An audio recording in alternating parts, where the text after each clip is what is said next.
નમસ્કાર, હું Rinku Prajapati public India ન્યૂઝમાં આપનું સ્વાગત કરું છું। શરૂઆત કરીએ આજના સમાચારની।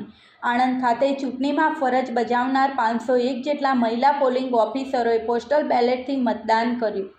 ભારતના ચૂંટણી પંચની માર્ગદર્શિકા મુજબ ચૂંટણી કાર્યમાં રોકાયેલા અધિકારી કર્મચારીઓ પણ પોતાના મતાધિકારથી વંચિત ન રહી જાય તે હેતુસર તેઓનું ચૂંટણી પૂર્વે જ પોસ્ટલ બેલેટથી મતદાન કરવામાં આવે છે, જે અંતર્ગત લોકસભા સામાન્ય ચૂંટણી 2024 દરમિયાન આણંદના વિવિધ મતદાન મથકો ખાતે ફરજ બજાવનાર 501 જેટલા મહિલા પોલિંગ ઓફિસરો માટે આજરોજ આણંદ સ્થિત ડીએન હાઈસ્કૂલમાં મતદાન યોજવામાં આવ્યું હતું, જેમાં મહિલા પોલિંગ ઓફિસરોએ પોસ્ટલ બેલેટથી મતદાન કર્યું હતું।